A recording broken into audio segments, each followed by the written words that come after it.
Hello guys! Ako nga pala si Bik Camoral ng Bagong Silang, Caloocan City at isa nga pala ako sa players ng MMM Events Production na may total winnings na 20,000 pesos.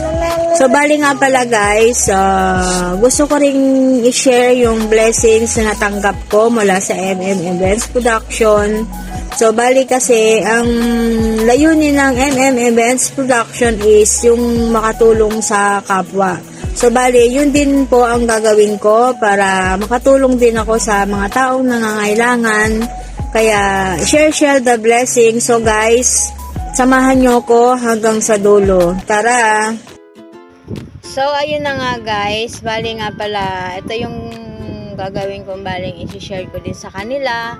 Ito na nga, yung mister ko nagsasaing habang ako ay bumibili ng ulam na ipamimigay ko sa kanila.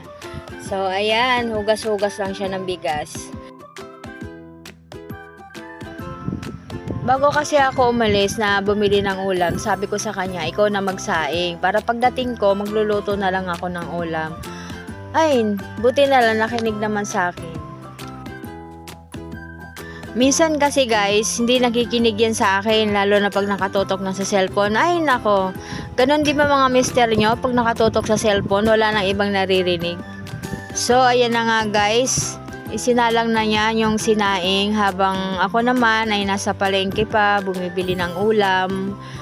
Abay, sumunod din, natakot. So, ito na nga guys. Ito, bali yung napili kong ulam na adobong manok with egg. Kasi madali lang siyang lutuin at saka paborito din siya ng mga bata at matanda.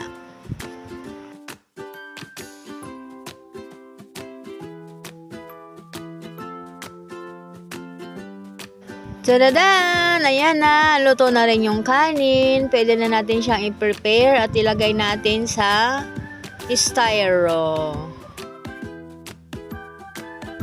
So, ayan na nga guys, nagpe-prepare na ako ng pagkain.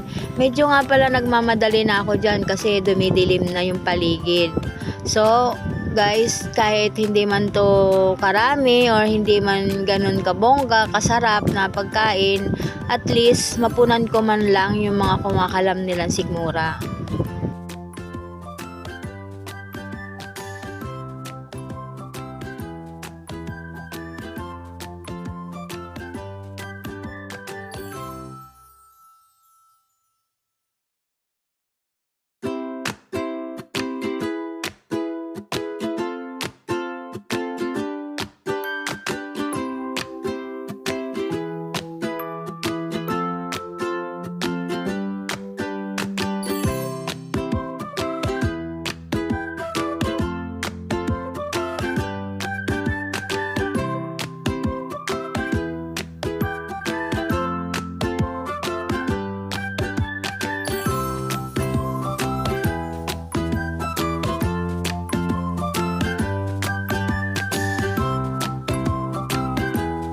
So, ayun na guys, kung may pambara, syempre naman may panulak. Kaya bumili din ako ng mineral na tubig para pagbigay ko ng pagkain sa kanila, pagtatapos nilang kumain, syempre may iinumin sila.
So, ayan na nga guys, bali, papunta na kami niyan.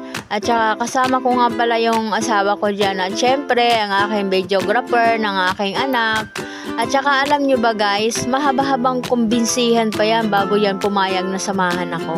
So, bali nga pala, naglalakad lang kami dyan para wala kami malagpasan ng mga yung mga taong grasa sa kalsada hanggang nakarating kami ng palengke.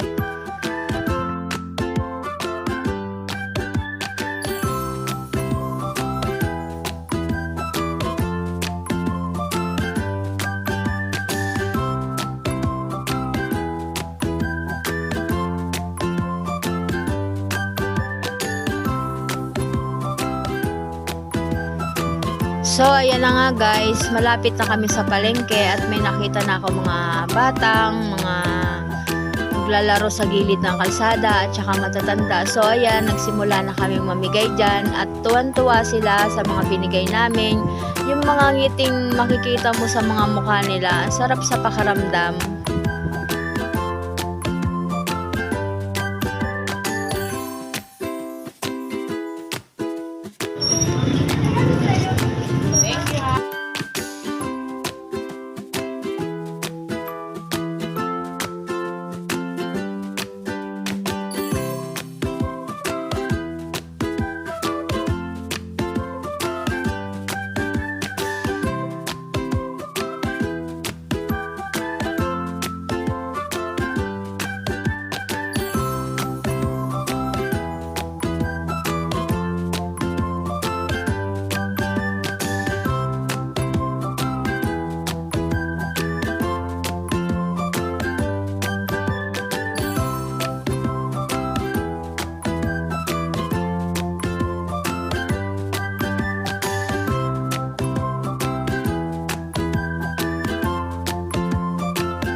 So, ayan na nga guys, tapos na kaming mamigay at syempre, tuwan-tuwa yung aking anak at may nakita siyang mga batang napagbigay pala ng pagkain ng mga tuwan-tuwa. Tapos, yung asawa ko, niloloko pa ako dyan nakamagkano daw ako ng benta.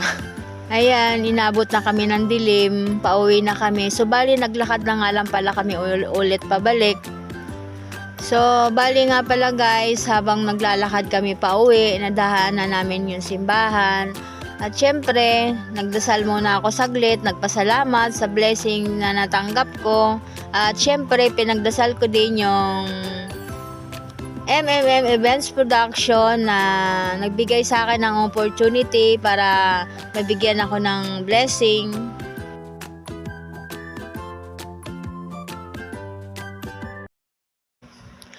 Iba-iba man tayo ng katayuan sa buhay, iba-iba man tayo ng success, palagi pa rin natin ipagdarasal yung mga taong nakapaligid sa atin.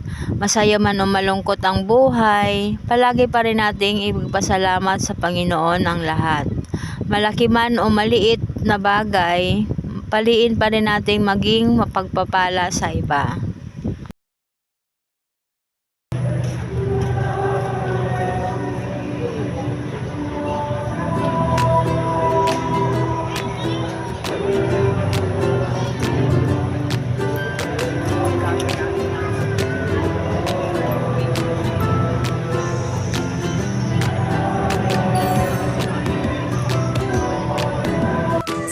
So, yun lang guys. Maraming salamat sa panonood. Sana may mapulot kayong aral at sana ang natatanggap natin na blessing, malait man yan o malaki, ay dapat nating ipagpasalamat sa Panginoon. So, yun lang guys. Maraming salamat. God bless us all.